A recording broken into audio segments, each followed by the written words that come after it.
we've seen a dramatic upsurge in toddlers in particular winding up in emergency rooms after consuming cannabis products. I think that starts with families, but the industry has to play a role in that as well. There's a number of products put out there that are designed to look like candy, that are packaged in fluorescent colors, that are dressed up in cookies, sodas, everything else under the sun. I think that does the industry, and certainly it does families, an incredible disservice because it confuses people. It makes it look like cannabis is fun. Again, for adults it might be, but it shouldn't be packaged in a way that appeals to young people. And so I think the industry, if anything, needs to rethink where they put cannabis, the amounts of THC they put into products.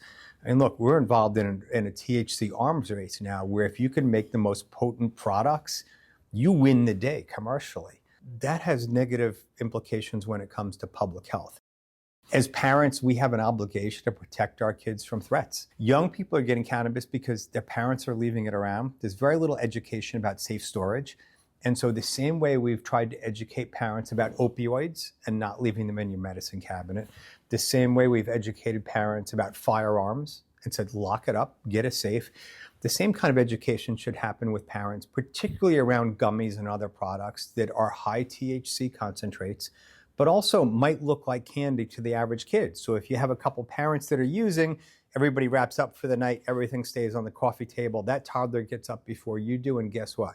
That toddler's winding up in the emergency room. One of the things we know for sure about cannabis is that it's not for young people, that people under the age of 25 should not be using cannabis. Of course, the legal age here in New York is 21, as it is in many, many states.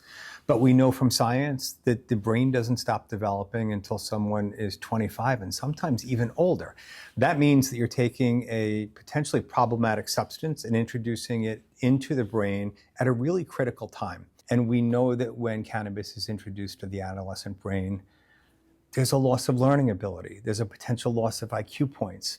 There's a loss in grades. I mean, it's clear that kids who use cannabis regularly suffer some pretty significant consequences. And when you look at the adolescent brain, that is for young people between the ages of 12 and 16, that's the second most important period of human development. The most important time is during infancy. If the theory is brain development happens over time and doesn't stop until 25, then if I can get a young person to delay their first use of cannabis, or alcohol for that matter, from the age of 12 to the age of 15, then that's a real important public health milestone. That's harm reduction. And if we can get them to postpone that use to 17 or 18, well, then we've dodged yet another bullet. As a health and human service organization and an agency that promotes public health, we're almost in this race against time, where the industry is advancing cannabis, destigmatizing it. More people are using it and saying, cannabis isn't such a big deal. There's a store on every corner. With the realities that we know to be true, I worry that we'll figure this out down the line. And so if you think about the history here, tobacco is a great example, right? For years, tobacco was fine, not the end of the world. Some even said, well, it's healthy. We put menthol in it. It's great. Then we realized that it killed people, and there was a bunch of lawsuits in which the tobacco companies had to pay. Same thing happened with opioids. We shouldn't have to do that for cannabis. The reality is we know that cannabis hurts some people. We shouldn't have to go running after the industry and force them to clean up their mess with litigation. They should get involved with that now and have some of those conversations now.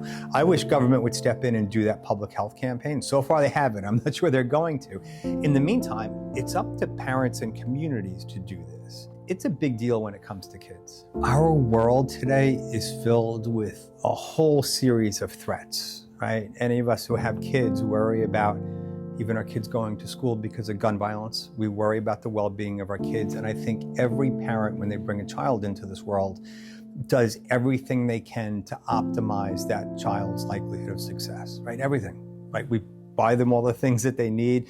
We nurse them up through infancy. We send them to the best schools. We give them the right support. Don't let cannabis steal that away.